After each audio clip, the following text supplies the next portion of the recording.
ओम शांति। भगवत गीता श्लोक क्लास में basic course का टेस्ट है और जिनका भी जो चित्र बाकी है वो बताते रहिए। प्रयास ये हो कि आप अपने स्तर से बेसिक कोर्स अभी तक जितने भी चित्र हो चुके हैं वो सारे तैयार करके एक के बाद एक बताते रहिए। सभी के बेसिक कोर्स पूरे होने के बाद फिर एडवांस कोर्स की भी तैयारी करनी। इसी हिसाब से ही बेसिक कोर्स जैसे जैसे आप बताते जाते वैसे अगले चित्र तैयार कीजिए, क्योंकि मोस्टली बेसिक कोर्स पढ़ाना तो सभी के लिए हो चुका है। एक दो चित्र बाकी है तो उसके आगे क्लिप्स चलाए जाएंगे, उस आधार से आप सभी उसे तैयार कर सकते हैं। इसीलिए जितने भी चित्र बाकी है उसे बताते रहिए और प्रयास ये हो कि आप केवल नॉर्मली तौर पे नहीं, गीता क्लास में आपके कोर्स में श्लोक एडिशन जरूर होने चाहिए। जहां जहां भी जिस प्रसंग में श्लोक बताने चाहिए तो वो श्लोक कम से कम 4-5 श्लोक तो हर कोर्स में है ही, तो श्लोक भी आपको बताने होंगे।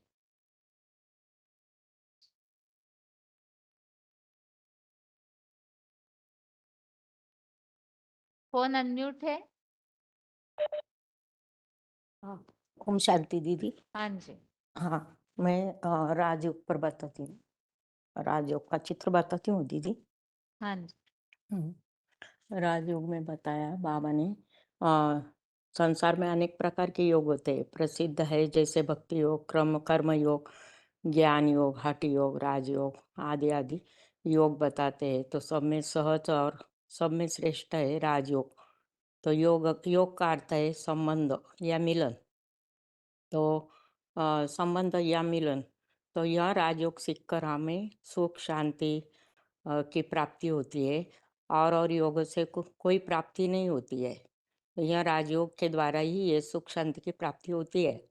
तो राजयोग का अर्थ है राजाओं का राजा बनना और बनाने वाला योग है। यह रहस्य भरा योग है। मनुष्य आत्माएं कई जन्म से देहाभिमान की दलदल में फंसकर विनाशी देहधारियों से योग लगाते आई है, किंतु जैसे बिना तांबे के तार के रबड़ को दो तारों के जोड़ने से उसमें बिजली प्रवाहित नहीं होती, उसी प्रकार विनाशी देहधारियों से संबंध रखने पर अविनाशी सुख की शांति प्राप्ति हो नहीं सकती। परमात्मा शिव तो इस योग को योग भी नहीं अपितु सरल शब्द में इसे याद भी कर सकते। हम याद करना एक स्वाभाविक और सरल निरंतर प्रक्रिया है, जबकि योग से किसी विशेष प्रयास का बोध होता है। जैसे परमात्मा शरीर में रहते हुए भी उसके भान से न्यारे और अर्थात विधेय रहते ही, उस प्रकार हम भी स्वयं को अविनाशी आत्मा यानी न कि 5 प्रकृति तत्व से बना देह समझकर प्रजापिता ब्रह्मा के द्वारा परमात्मा को याद करना है। हमारी दृष्टि में शिव होने चाहिए, मात्र शव अर्थात देह नहीं होना चाहिए। अर्थात भगवान को न तो सिर्फ साकार रूप में, न तो सिर्फ निराकार रूप में, बल्कि साकार में प्रविष्ट निराकार को याद करना है। यही है सच्चा राजयोग। मन वचन कर्म से पवित्रता और परमात्मा से सच्चा स्नेह, दिव्य गुणों की धारणा, ईश्वरीय ज्ञान, शुद्ध अन्न तथा सज्जन व्यक्तियों का संग करने पर आत्मा देह अभिमान द्वारा उत्पन्न 5 विकारों को अर्थात काम क्रोध लोभ मोह एवं अहंकार से मुक्ति पाकर अपने मूल स्वरूप अर्थात सर्वगुण संपन्न स्वरूप में स्थित हो सकती है। प्रभु को याद करने के लिए अमृत वेला या ब्रह्म मुहूर्त का समय सर्वश्रेष्ठ सबसे श्रेष्ठ है, क्योंकि उस समय वातावरण शांत और शुद्ध रहता है और मन भी जागृत एवं प्रशांत होता है। तो राजयोग के नित्य अभ्यास से आत्मा पवित्रता, शांति, धैर्य, निर्भयता, नम्रता जैसे गुणों को धारण करती है। तो साथ ही आत्मा ही व्यर्थ विचारों के फैलाव को समेटने की शक्ति, सहन शक्ति की शक्ति, समाने की शक्ति, अच्छे बुरे को परखने की शक्ति, सही निर्णय लेने की शक्ति, समस्याओं को सामना करने की शक्ति, विभिन्न संस्कार वाले मनुष्यों के साथ सहयोग करने की शक्ति तथा विस्तार की संकीर्ण करने की शक्ति, या आत्मा को अष्ट शक्तियां भी प्राप्त होती है। इसलिए राजयोग के निरंतर एवं दृढ़ अभ्यास के आत्मा अपने आदि मध्य अंत की कहानी को जानती है तथा विश्व में अपने अद्वितीय पात्र को भी जान सकती है, और अपने घर बैठे ही हम विश्व को आत्माओं को शांति और सुखदान दे सकते हैं। इस प्रकार से हम स्व परिवर्तन से साथ साथ विश्व परिवर्तन भी कर सकते हैं। और राजयोग सीखने के लिए खुद परमात्मा आते हैं। जैसे भगवान सब आत्माओं की जास्ती, भगवान बाप तो सब आत्माओं से भी जास्ती सूक्ष्म है ना, तो अति सूक्ष्म है। बुद्धिमानों की बुद्धि कहा जाता है उसे। तो जिस तन में प्रवेश करता है उसके द्वारा ज्ञान के सूक्ष्म रात समझाता है, और वो ज्ञान सबकी समझ में आ सकता है। गरीब हो, रईस हो, शरीर से स्वस्थ हो, बीमार हो, धीमार हो, लूला, लंगड़ा, अंधा, कोढ़ी, सब कोई भगवान का ये ज्ञान उठा सकते हैं और समझ सकते हैं। कोई जाति का बंधन नहीं होता है इसमें, कोई धर्म का बंधन नहीं होता, कोई देश का बंधन नहीं होता, कोई समाज का बंधन नहीं होता। कोई भी मनुष्य आत्मा भगवान के ज्ञान को सहज ही समझ सकती है। भगवान के लिए तो गायन है, मुश्किल को सहज करने वाला, और उसका ज्ञान मुश्किल कैसे हो सकता है? अगर कोई प्रयास करे तो जरूर समझ सकता है। प्रयास ही नहीं करेगा और इच्छा ही नहीं करेगा तो समझ कैसे सकेगा? इसलिए भगवान जो ज्ञान देता है, गीता का ज्ञान, उस गीता के ज्ञान को सहज ज्ञान और सहज राजयोग कहा जाता है।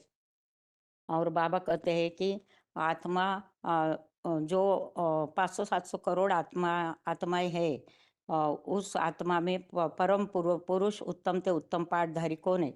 वह संसार में सब प्रत्यक्ष होने वाले उत्तम ते उत्तम पाठधारी की यादगार में हर धर्म में माला रूपी संगठन प्रसिद्ध है।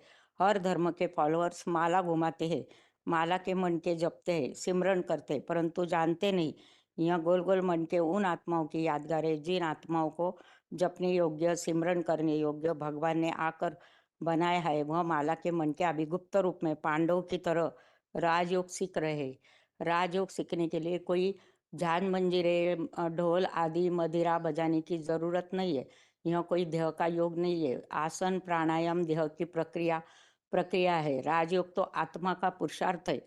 माना आत्मा के लिए विषय में पूरी जानकारी, माना राजयोग मन बुद्धि को आत्मा कहा जाता है। मनुष्य माना मरता है तो मन बुद्धि की आत्मा की शक्ति निकल गई, ऐसे नहीं कहते। मन बुद्धि उसमें रह गई, मनन चिंतन की पावर निकल गई, फैसला करने की शक्ति निकल गई, और उस मन बुद्धि में अच्छे बुरे संस्कार भरे हुए होते हैं।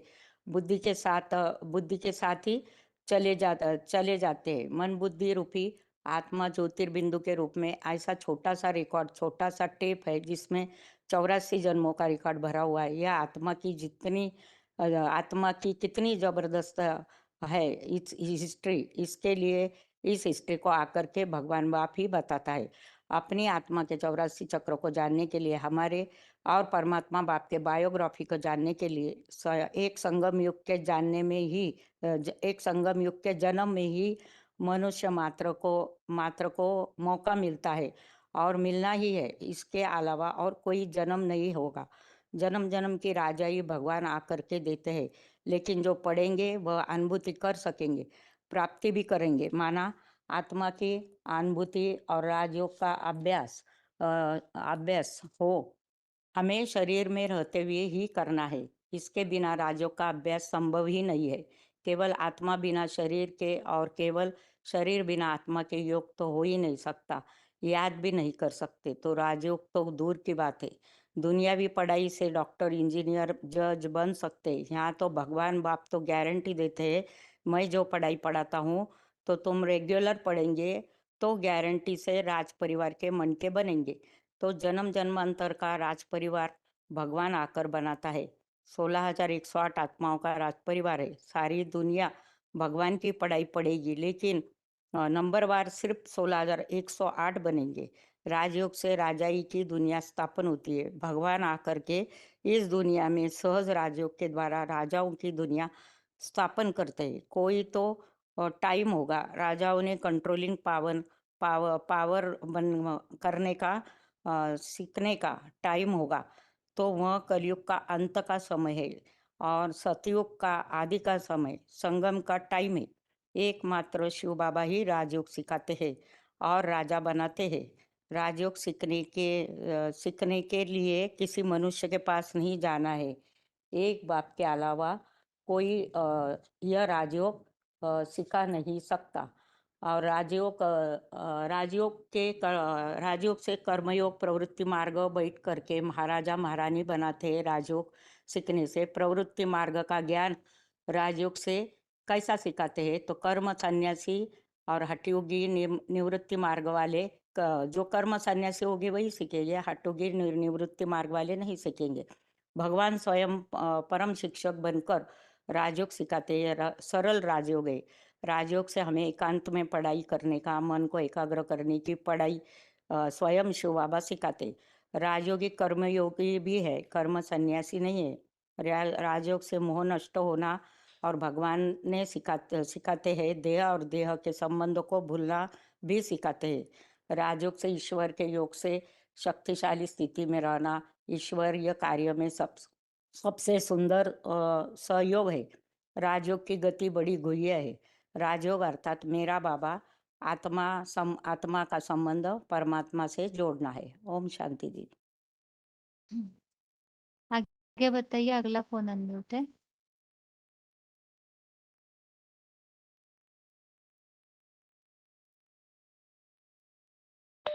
हेलो। हाँ जी। हाँ जी दीदी, सहज राजयोग का है। अ, राजयोग अभ्यास करने से मन शुद्ध, प्रसन्न और हर्षित होता है। दृष्टिकोण में परिवर्तन होता है, मन एकाग्र होता है और नित्य अभ्यास करने से पवित्रता, शांति, धैर्य और नम्रता जैसे दिव्य गुणों की धारणा होती है। आत्मा के जन्म जन्मांतर के पाप घट जाते हैं और जन्म जन्मांतर के लिए निरोगी कंचन काया मिलती है। देहधारी मनुष्य अनेक प्रकार के योग सिखाते हैं, भक्ति योग, ज्ञान योग, हठ योग, पर भगवान आकर के हमें सहज राजयोग बताते हैं, जो सभी प्रकार के योगों से अति श्रेष्ठ है, जो 6 के 46 में आया हुआ है।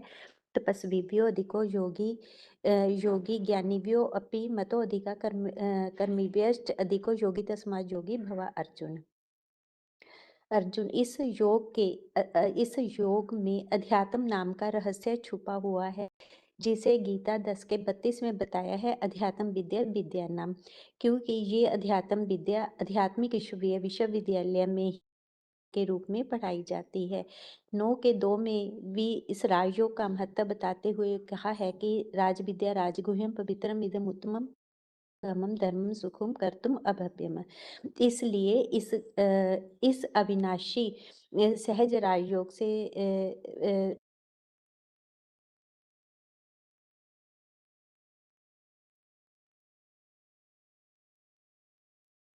सहज राजयोग और हठ योग में अंतर। सहज राजयोग के लिए गीता 6 के 17 में आया हुआ है, युक्तस्य आहार विहारस्य युक्तस्य चेष्टा युक्त कर्म बोधस्य योगो भक्ति दुःखः। और हठ योग के लिए BCD 4045 में आया है। योग अक्षर है हठ योगियों का, योग अक्षर है ही नहीं। जो तुमको गटर से निकालते हैं उनको ही तुम याद कर सकते हो। तो इस तरह से जो हठ योगी हैं उनके लिए 3 के 6 में आया हुआ है, कर्म इंद्रिय सेम्य जास्ते मनसा स्मरण इंद्रिय अर्थात विमूढ़ आत्मा मिथ्याचारा उच्यते। योग नहीं, याद शब्द है। याद शब्द नेचुरल, सहज और निरंतर है। देहभान की दलदल में फंसकर विनाशी देहधारियों में बुद्धि लगी रहती है, पर देहधारियों से अविनाशी सुख शांति की प्राप्ति नहीं होती। परम पिता परमात्मा को याद करने से ही प्राप्ति होती है। जैसे माँ बच्चे को याद करती है, पति पत्नी को, बच्चा माता पिता टीचर और मित्रों को याद करता है, सभी उसे सहज सहज याद आते हैं। माँ भी बच्चे को याद करने के लिए कोई माला मूर्ति के आगे बैठकर याद नहीं करती है। भगवान की याद भी ऐसे ही होनी चाहिए, जैसे सहज सहज संबंधी याद आते हैं दिन रात। जैसे 8 के 14 में आया हुआ है, अन्य चेता सततम जो माम स्मृति नित्यशा तस्सा अहम सुलभा पार्थ नित्य युक्तस्य योगिना। राजयोग का अर्थ बताते हुए बताया है कि द्वापर में इतने राजाएं हुए, वो राजा कैसे बने, इनकी शिक्षा ज्ञान कैसे इनको शिक्षा या ज्ञान कैसे दिया गया। देहधारी धर्म गुरुओं के प्रति देहधारी धर्म गुरुओं से प्राप्ति नहीं होती। जब भगवान सृष्टि पर आते हैं तभी राजयोग की प्रक्रिया सिखाते हैं, तब हमें अपनी और परमात्मा की पहचान देते हैं कि कैसे हम देह भान से रहित हो सकते हैं, भगवान की याद द्वारा अपने पापों को भस्म कर सकते हैं जो 2 के 48 में आया है, योगस्थ कुरु कर्मणा संगम त्यक्त्वा धनंजय सिद्धा सिद्धो समभूत्वा समतव योग उच्यते। और 6 के 26 में भी आया हुआ है, जत जत निश्चरति मना चंचलम स्थिरम ततस्तो निम्यम एतत आत्मानि एव पश्यम नयेत। याद किसे करना है? एक मुकर्रर तरंगधारी में ही बुद्धि को एकाग्र करके दिव्य गुणों और शक्तियों की प्राप्ति करनी है। भगवान की याद तो अजपा जाप करनी चाहिए ताकि गुण शक्तियों की प्राप्ति कर सके। तो भगवान को जब हम पहचानते हैं तो उसको जानने के बाद और कुछ भी जानना शेष नहीं रहता। जो 7 के 2 में है, यत गत्वा ने भुवा अन्यत ज्ञातव्यम अवशिष्यते। और उसी की प्राप्ति के लिए ही मनुष्य बहुत सारे जतन करता है। जो गीता 7 के 3 में है, मनुष्य नाम सहस्त्रेषु कश्चित् जते सिद्धे जतामपि सिद्धा न माम वेत्ति तत्वता। कौन से समय पर याद करना है? वैसे तो भगवान को निरंतर याद करना है, पर अमृत वेले ब्रह्म मुहूर्त का विशेष महत्व है, क्योंकि अमृत वेला फाउंडेशन वेला है। इसीलिए कहते हैं सिमर सिमर सुख पाओ, कलह क्लेश मिटाओ, तन के भी और मन के भी। शास्त्रों में भी राम सिमर प्रभात मेरे मन का जिक्र आया हुआ है। अमृत वेला है अमर होने की बेला। अमृत वेले अमृत बरसता है। दिन का सबसे श्रेष्ठ समय है अमृत वेला। अमृत वेले शिव बाबा हमें अमरता का वरदान देते हैं। विकारों से मुक्ति मिलती है हमें, जो 9 के 28 में है। शुभाशुभ फल रेव मोक्षे कर्म बंधने संन्यास योग युक्त आत्मा विमुक्तो माम उपेश से। दिव्य गुणों की प्राप्ति होती है। राजयोग द्वारा अपने में दिव्य गुण और शक्तियां भर सकते हैं। पवित्रता, शांति, धैर्य, नम्रता, निर्भयता जैसे गुणों की धारणा होती है। अष्ट शक्तियां धारण कर सकते हैं, जैसे सहन शक्ति सर्व गुणों का राजा है। आज दुनिया में सहन करने की शक्ति किसी के पास नहीं है। ये दिव्य गुण देवताओं में होता है। देव भान से 5 विकार काम क्रोध लोभ मोह अहंकार आते हैं, जिन्हें पाकर हम अपने काम क्रोध लोभ मोह अहंकार से मुक्ति को पाकर हम अपने मूल स्वरूप में टिक जाते हैं। दिव्य गुणों को गीता में 16 के 1 2 3 अध्याय में 16 के 1 2 3 श्लोक में बताया गया है। ये दिव्य गुण है। इन दिव्य गुणों की धारणा करने से घर बैठे भी हम घर बैठे ये दिव्य गुणों की धारणा हम घर बैठे भी कर सकते हैं। जब स्वयं सुख शांति की प्राप्ति करेंगे तभी दूसरों को भी प्राप्ति करवा सकते हैं, क्योंकि देवभान की बीमारी संग का रंग आने से लंबी हो गई तो इलाज भी लंबा ही होगा।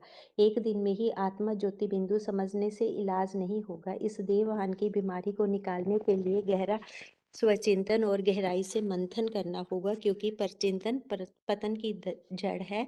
अर्थात दुनिया के अच्छे बुरे को देखने से पहले अपने को देखो। जो कहते भी हैं, बुरा जो देखन मैं चला बुरा न मिलिया कोई, जो दिल खोजा अपना मुझसे बुरा न होए। पवित्रता ही ब्राह्मण जीवन की रॉयल्टी है। अगर जीवन में पवित्रता नहीं तो देवता भी नहीं बन सकते। पवित्रता सुख शांति की जननी है। यदि हमारे अंदर पवित्रता नहीं है तो अन्य गुण भी हमारे अंदर नहीं आ सकते। पवित्रता की परिभाषा है, एक शिव बाबा दूसरा ना कोई। 4 के 10 में भी है, वेहवो ज्ञान तपसा पुता मदभावम आगता। और 9 के 20 में भी है, त्रैविदा माम सोमपा पूत पापा यज्ञ इष्टवा सरब गतिम प्रार्थनते। सहनशीलता, गुणराज सहनशील सर्व गुणों का राजा। सब में सबसे बड़ा गुण है सहनशीलता। जितना सहन करेंगे उतना चोटी का देवता भी बनेंगे, जिसके लिए गीता में 2 के 14 में आया हुआ है, मातर स्पर्शा तु कौन्ते शीत उष्णो सुख दुखदा आगमा पाइना नित्य तांच ततिक्ष भारत। विनम्रता, देवताएं विनम्र होते हैं। देवता बनना है तो हमेशा नम्रचित ही रहना है, क्रोध नहीं करना है, अपने अंदर झुकने के संस्कार धारण करने हैं। झुकना माना जन्म जन्मांतर दूसरों को अपने आगे झुकाना। इसीलिए 11 के 40 में अर्जुन ने कहा, नमा पुरस्तात् अथ पृष्ठा ते नमा अस्तु ते सर्वत्र एव सर्व। माना कि सभी के आगे ही झुकना है। मधुरता देवता कड़वे वचन नहीं बोलते, सदैव मुख से मधुर वाणी ही निकलती है।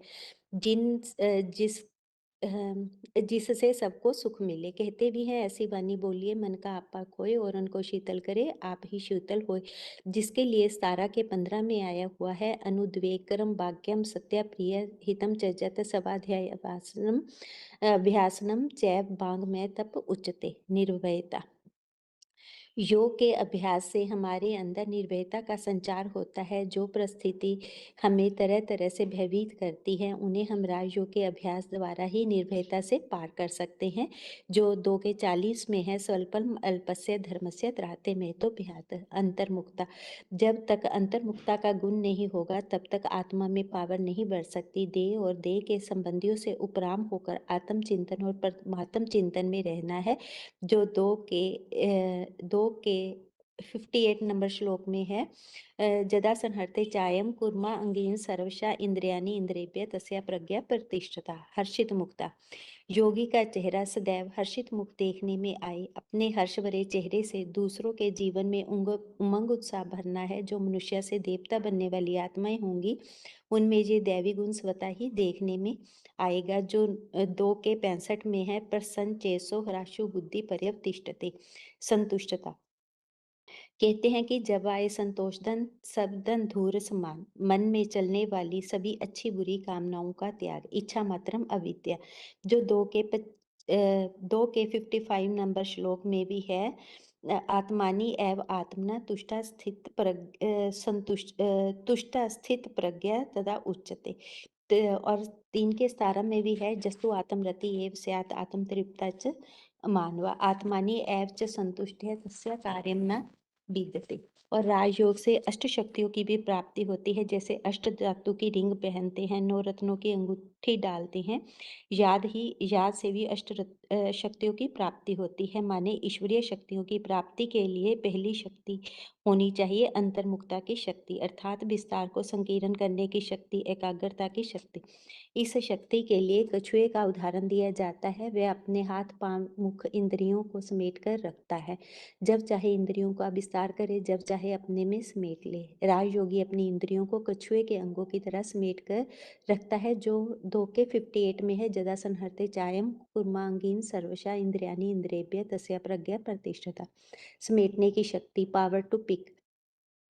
समेटने की शक्ति सबसे ज़्यादा मिलिट्री मैन के पास होती है। वो हर समय अपना बोरिया बिस्तर तैयार ही रखते हैं क्योंकि जब भी ऑर्डर मिलेगा उन्हें चलना होगा। आध्यात्मिक अध्यात्म में इसका अर्थ है व्यर्थ के चिंतन में ना जाकर इंद्रियों को समेट कर रखना। जैसे कहते हैं खाली हाथ आए थे खाली हाथ जाना है। जो 2 के 61 नंबर श्लोक में है तानी सर्वाणी सेम्य युक्त सिद्ध मता परा वशे ही जस्या इंद्रानी तस्या प्रज्ञा प्रतिष्ठता। सहन शक्ति सब शक्तियों का राजा है। किसी के पास कोई गुण हो या ना हो पर सहन शक्ति का गुण यदि है तो बाकी बुराइयां कौन हो जाती हैं। आज देववान होने के कारण ये गुण किसी में नहीं है। जो जितना सहन करता है उतना ही नमर्चित होता है। देवताओं में सहन शक्ति का गुण मुख्य है। जो 2 के 40 में है 2 के 14 में है मातर स्पर्शा तु कौन्ते शीत उष्ण सुख दुखदा आगमा पाइना नित्यातांच ततिक्षिस भारत। पहले 70-80 लोगों का परिवार इकट्ठे रहते थे। आज कोई एक दूसरे को सहन नहीं करते तो परिवार सीमित हो गए हैं और परिवार 2 लोगों तक रह गया है पति और पत्नी। वे भी आपस में मिलकर के नहीं रहते। समाने की शक्ति जैसे नदियां सागर में जाती हैं तो सागर सभी को अपने अंदर समा लेता है अच्छी बुरी चीज को अपने अंदर समा लेता है। ऐसे ही जो राजयोगी होगा वो भी ऐसा ही देखने में आएगा। भारत माता पिता का देश है। एक दूसरे को समाकर चलते हैं। जैसे परिवार में कोई एक जन गलती करता है तो बाकी परिवार उसकी गलती को अपने अंदर समा लेते हैं। जो 2 के 70 में श्लोक में है अपूर्यमानम अचल प्रतिष्ठम समुद्रम आपा प्रविष्टि यद्वत् तद्वत् कामा जम प्रविष्टि सर्वेश शांति आपनोति ना ही काम कामनी। तो जो जोगी है वो जोगी जो है वो संकल्प विकल्प नहीं करता। एक ज्ञान सागर शिव बाबा में ही सारी कामनाओं को समा देता है। परखने की शक्ति परखना माने पहचान अच्छे बुरे की पहचान। जैसे हीरे सोने की परख जोहरी को होती है कि वो असली है या नकली। ऐसे ही रामायण में भी है धीरज धर्म मित्र और नारी ये सब परखिए विपता जब भारी। जो 18 के 30 में है, प्रवृत्तिम च निवृत्तिम च कार्याकारे भयाव्यये बंधन मोक्षम चाजा बेति बुद्धि सा पार्थ सात्विकी। निर्णय करने की शक्ति। एक में बुद्धि लगाने से बुद्धि एकाग्र हो जाती है। एकाग्रता के आधार पर निर्णय करने की शक्ति आ जाती है। जैसे पहले राजाओं का राज्य था तो 2-4 दिन में ही इंसाफ मिल जाता था। आज न्यायाधीश कोर्ट में फैसला करने में 10-10, 20-20 साल लगा देते हैं। तो पर न्याय नहीं मिल पाता। कहते भी हैं, बिना विचारे जो करे सो पाछे फल दाए, काम बिगाड़ो अपना जग में होत हसाए। तो 16 के 24 में है, तस्मात् शास्त्र परमानम ते कार्याकार्यो व्यवस्थिता। व्यवस्थिता। 7 के समाने की शक्ति। कैसी भी परिस्थिति हो उसका सामना करने की शक्ति योगी में स्वतः ही आ जाती है, क्योंकि सर्वशक्तिवान बाप से बुद्धि योग जुड़ा हुआ है। भयंकर वातावरण में भी आत्मा का दीपक जो योगी है वो जगा करके रखता है। जैसे 6 के 22 में आया है, यम लब्धा चा परम लाभम मन्यते न अधिकम तथा जस्मिन स्थितो न दुखेन गुरुना अपि विचारते विचालते। सहयोग शक्ति। कलयुग रूपी पहाड़ को उठाने के लिए सहयोग शक्ति चाहिए, क्योंकि सर्व के सहयोग से ही सुखमय संसार हो सकता है। जब भगवान के सहयोगी बनेंगे तो दूसरों के भी सहयोगी बनेंगे और ये पुरानी दुनिया बदल करके नई दुनिया बन जाएगी। तभी कहा जाता है योगी सो सहयोगी। तो 3 के 11 में है, देवेन भाविता अनेन ते देवा भावयन्तु वा परस्परम भाविता श्रेयम परम अवापस्यथ। अर्थात एक दूसरे के सहयोग के द्वारा ही हम परम लाभ को पा सकते हैं। ये गुप्त से गुप्त ज्ञान है जिसे हर कोई गहराई से नहीं समझ सकता। इसलिए 18 के 63 नंबर श्लोक में है, गुह्यात गुह्यतरम ज्ञान। हमारे संकल्प है बुद्धि का भोजन, बोल है मुख का भोजन, कर्म है हाथ पांव का भोजन और याद है आत्मा का भोजन। आत्मा और परमात्मा को जानना ही ज्ञान है, किंतु परमात्मा शिव किस साकार स्वरूप द्वारा, किस विशेष तन के द्वारा दुनिया में प्रत्यक्ष होते हैं, उसे जानना ही विशेष ज्ञान कहा जाता है। भक्ति मार्ग में स्थूल दर्शन की बात आती है, जैसे मीरा को कृष्ण का साक्षात्कार हुआ, पर ज्ञान मार्ग में स्थूल दर्शन की बात नहीं है। आत्मा के 84 जन्मों को जानना, परमात्मा की पूरी बायोग्राफी को जानना ही साक्षात्कार करना है, दर्शन करना है। ओम शांति। ठीक है माता जी। ठीक है। ओम शांति। एक बार दोबारा फिर से अगले हफ्ते में रिपीट कीजिएगा माता जी इसी कोर्स को, ठीक। अच्छा, ठीक है जी। हाँ। आगे अगला फोन अनम्यूट है। 28,563 राजा खेड़ा, बताइए माता जी। हाँ दीदी, ओम शांति। थोड़ा सा गीता जयंती के बारे में बताओ। भारत में गीता जयंती बनाते हैं तो उसमें जड़ गीता का ही गायन पूजन करते हैं। अब जयंती कहते तो जरूर कोई जन्म की बात होगी ना, और जन्म चैतन्य का होता है तो जड़ की किताब का जन्म नहीं हो सकता, तो उसकी तो बात ही नहीं है। परंतु जो गीता शास्त्र जो है, वो शास्त्र माना ही शासन करने का विधान, ये स्वयं भाग्य विधाता भगवान ही आकर बताते हैं। ये तो कोई स्थूल जन्म की बात नहीं है। वास्तव में ये गीता ज्ञान ही प्रत्यक्षता की बात है। लेकिन भगवत गीता एक ऐसा शास्त्र है जिसे हर धर्म में मान्यता है, जो हर धर्म के लोग लोहा मानते हैं। और हर धर्म वाले कहते हैं कि जो ज्ञान भगवत गीता में है, वो ज्ञान कोई और शास्त्र में नहीं है। इसलिए गीता को शिरोमणि कहा गया है। और शास्त्रों में माई बाप और कोई शास्त्र में माई बाप को भी माना जाता है, और जिसको भगवान वाच शब्द के स्वयं भगवान के द्वारा प्रैक्टिकल में बोला हुआ शास्त्र है। श्रीमद् भगवत गीता माना ही श्रेष्ठ से श्रेष्ठ भगवान की बुद्धि द्वारा गाया हुआ गीत है। इसलिए शास्त्र का नाम श्रीमद् भगवत गीता पड़ा है।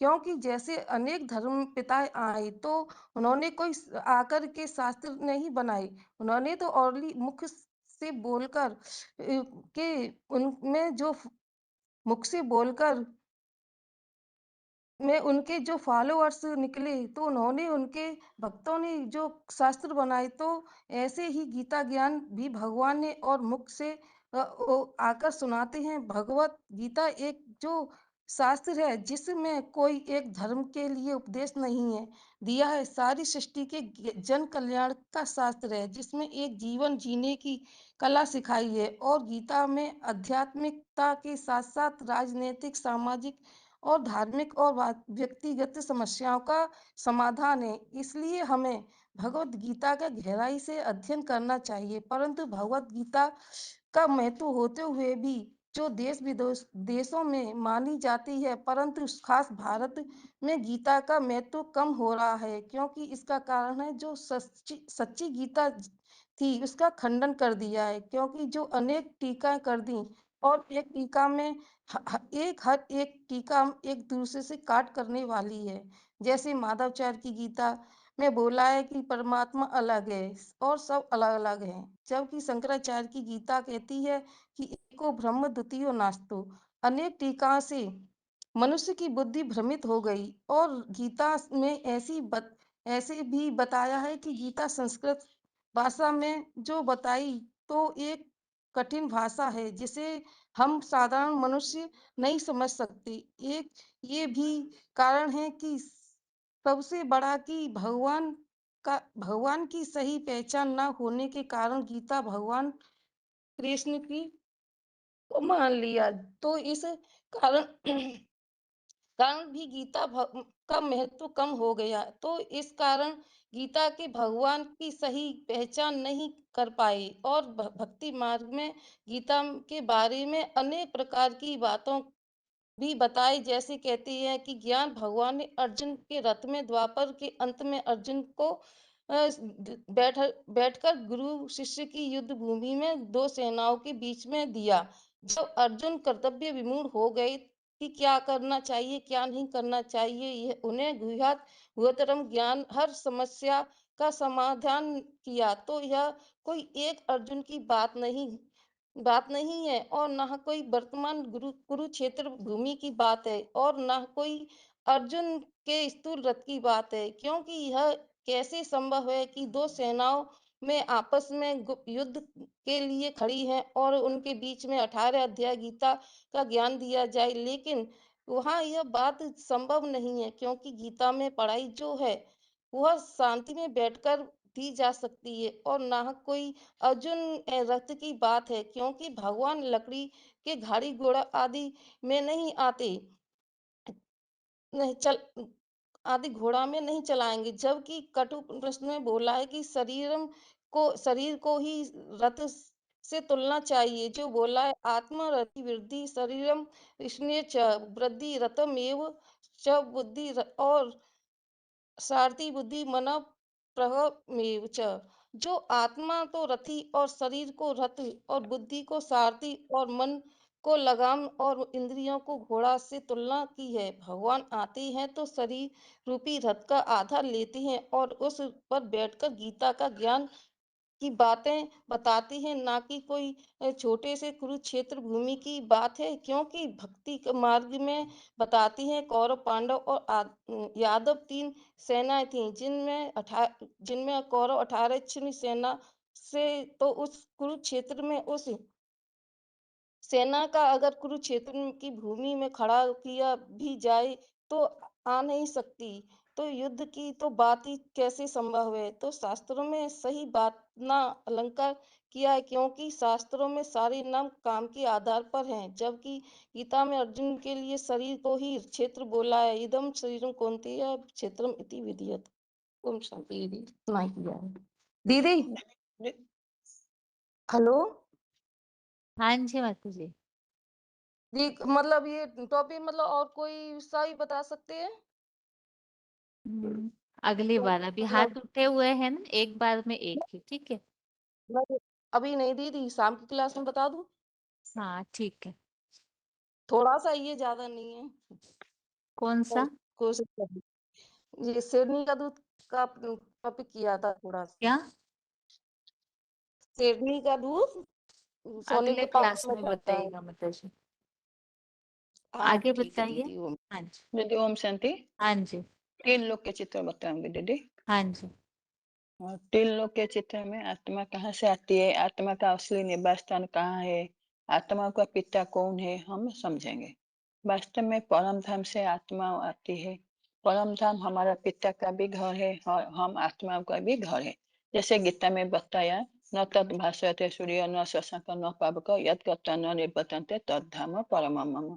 माना जहाँ सूरज चांद सितारों का प्रकाश नहीं पहुंचता, जहाँ अग्नि का प्रकाश नहीं पहुंचता, वहाँ का हम रहने वाले हैं। परम धाम 5 तत्व की दुनिया से परे एक और सदा प्रकाशित छठा तुरीय तत्व है, जिसको छठा तत्व निर्वाण धाम, आत्मलोक, मुक्ति धाम, ब्रह्मलोक कहते हैं, जिसको अंग्रेज लोग सुप्रीम एबोर्ड मुसलमान अर्श कहते हैं। वो कहते हैं खुदा अर्श में रहता है, फर्श में नहीं रहता है। जैन लोग उसको तुरीय धाम मानते हैं। परम धाम में आत्मा में निसंकल्प स्थिति में रहती है। वहां से आत्मा यहाँ आकर शरीर रूपी वस्त्र धारण कर पाठ बजाती है।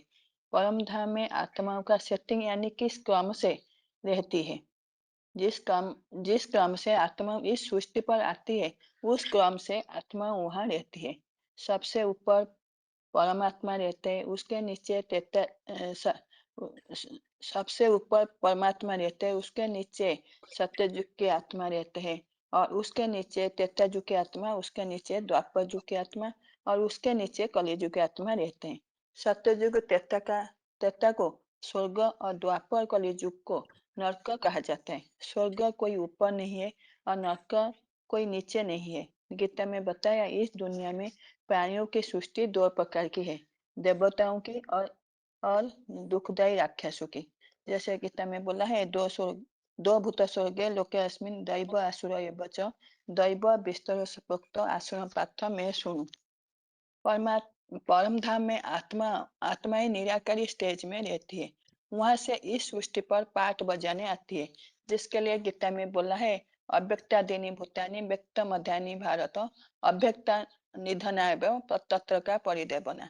अर्थात सृष्टि आदि काल में भी प्राणियों का अंत और आदि आदि अदृश्य है, मध्य जीवन व्यक्त है, मृत्यु बाद में भी अव्यक्त है। सत्ययुग त्रेता में देवताओं नीचे उतरती है, वो आत्म स्थिति में रहते हैं, इसलिए सुखदायी होते हैं। इसलिए सत्ययुग त्रेता को स्वर्ग कहा जाता है। द्वापर कलियुग में जो आत्माएं नीचे उतरते हैं, वो देहभानी होने के कारण दुखदायी होते हैं, इसके लिए उसको नरक कहा जाता है। दुनिया की हर चीज 4 अवस्था में गुजरती है, उसी तरह यह सृष्टि भी 4 अवस्था में गुजरती है। सत्ययुग को सत्य प्रधान, त्रेता युग को सत्य सामान्य, द्वापर युग को रज प्रधान और कलि युग को तम प्रधान कहा जाता है। जो श्रेष्ठ आत्माएं सत्य गुण धारण करते हैं, तो तो सत्य युग में आती है। ऐसे ही रजोगुण आत्माएं द्वापर युग में और तमोगुण आत्माएं कलि युग में आती है। इसके लिए गीता में भी बोला है, ऊर्ध्वं गच्छन्ति सत्त्वस्ता मध्ये तिष्ठति राजसा जघन्य गुणवृत्तिस्ता अध गच्छन्ति तमसा। जो आत्माएं ज्ञान को धारण करके स्वस्थिति में होते हैं, वह स्वर्ग में जाते हैं, और स्वस्थिति से नीचे उतरने पर मृत्युलोक में आती है। जिसके लिए गीता में बोला है, ते तम भुक्त्वा स्वर्गलोकम विषाणम क्षीणे पुण्य मर्त्यलोकम विशन्ति एवं त्रैधर्मम अनुपपन्ना गतागतम काम कामा लभन्ते।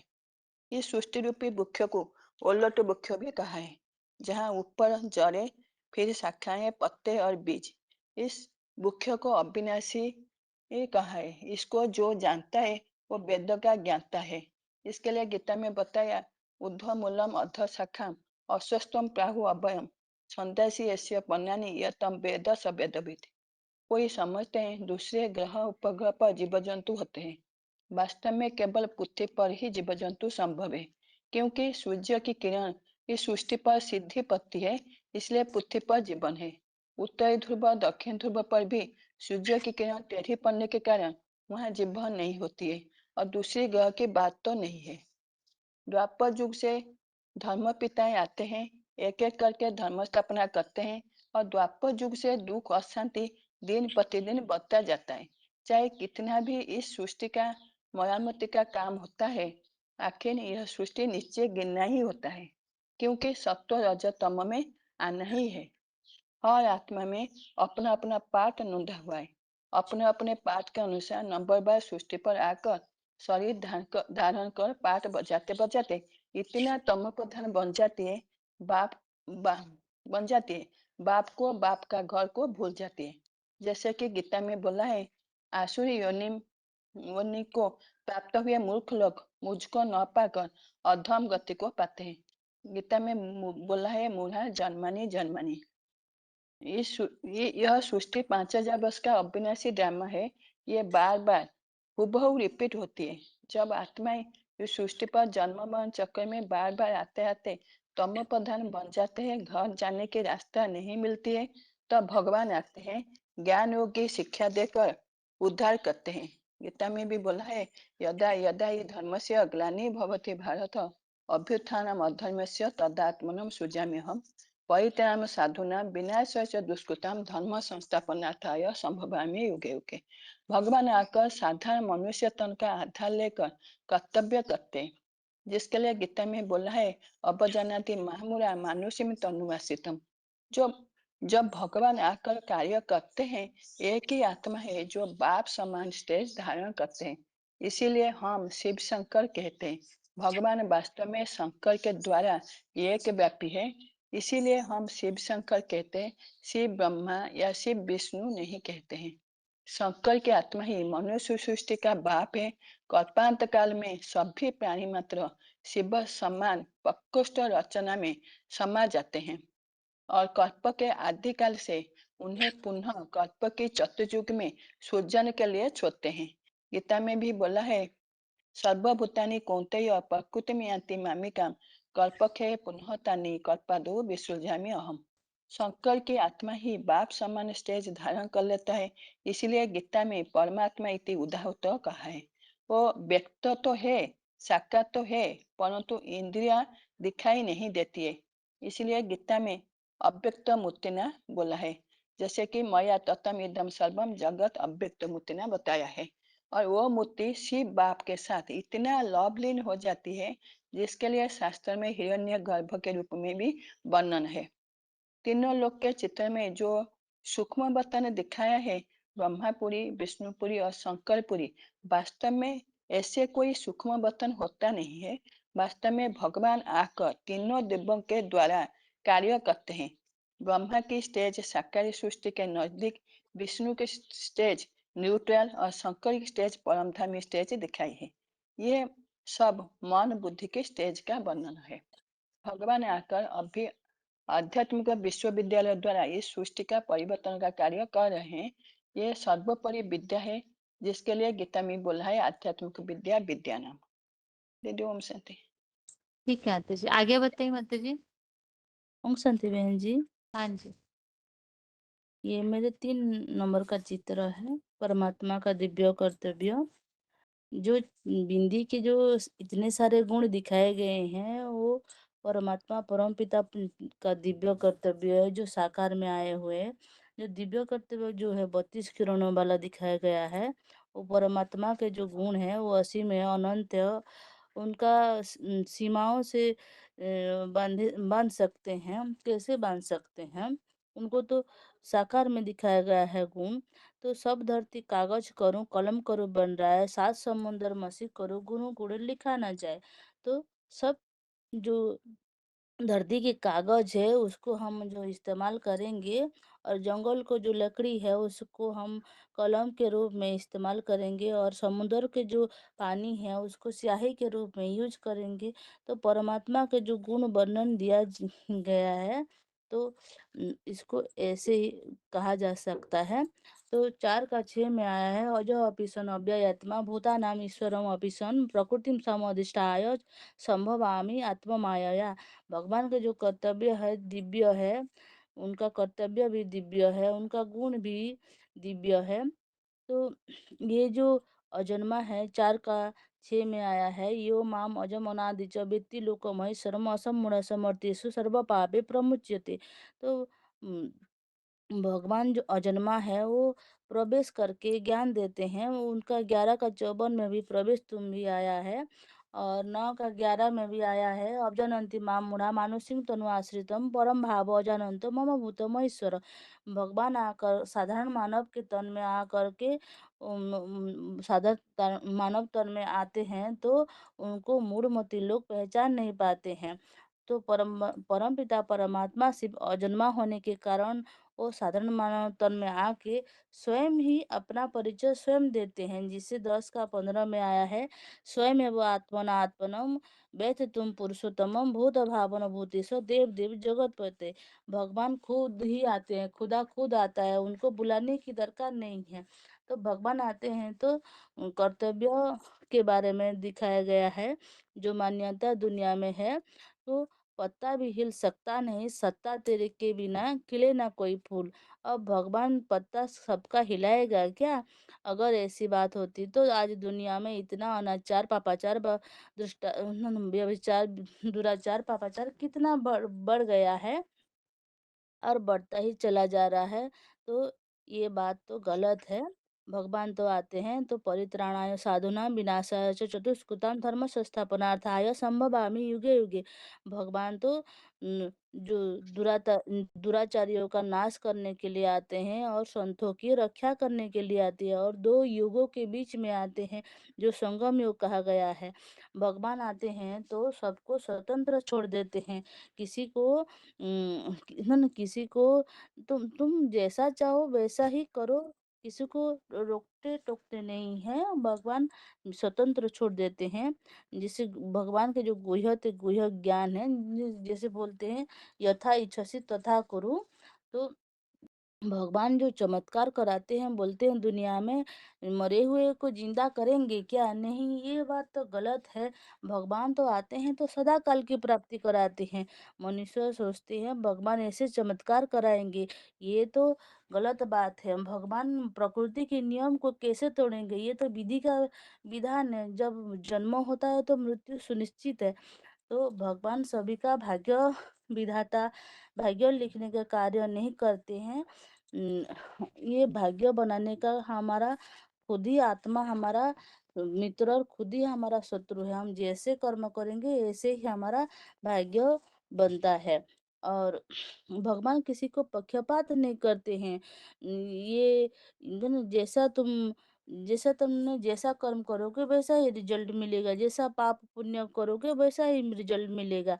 तो क्या करते हैं, किसी के पाप और पुण्य नहीं लेते हैं, किसी के है ना, किसी के पाप और पुण्य नहीं लेते हैं। सारे जो मानव है, सारे पाप कर्म दोष भगवान के ऊपर ठोक देते हैं, लेकिन वो खुद ही वो दोषी हैं और भगवान को दोषी ठहरा देते हैं। तो भाग्य बनाने का और बिगाड़ने का जो काम है वो मानव खुद ही करता है और भगवान को ठोक देते हैं।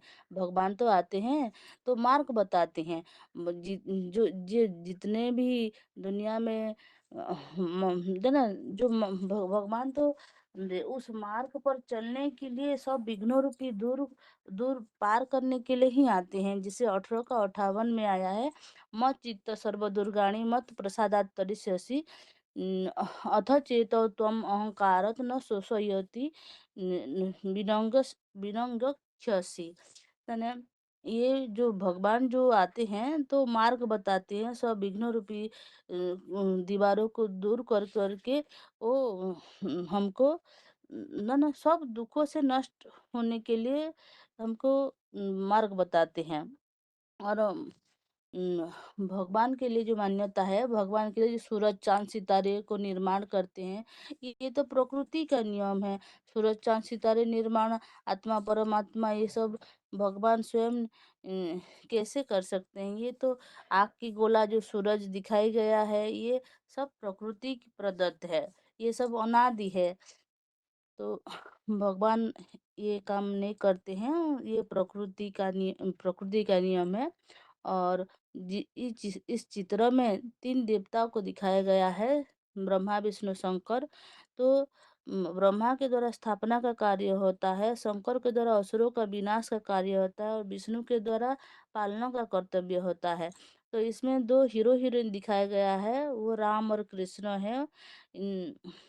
तो आदिदेव आदिदेव जो आत्मा हीरो पार्टधारी शंकर है और कृष्णटा हीरोइन पार्टधारी है, वो ब्रह्मा के रूप में दिखाया गया है। तो ये 1936-37 से ये कार्य शुरू हुआ है। तो तीनों देव श्रेष्ठ कैसे कहेंगे, तीनों तो देवता है। इसमें एक मुख्य है जो देव देव महादेव है, और शंकर का नाम शिव के साथ जोड़ा जाता है और किसी के साथ जोड़ा नहीं जाता है।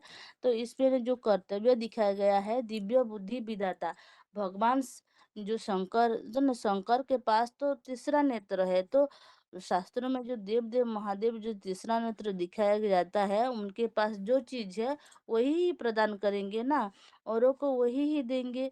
तो अभी वर्तमान समय आकर के भगवान ज्ञान का तीसरा नेत्र सबको आत्माओं को प्रदान कर रहे हैं।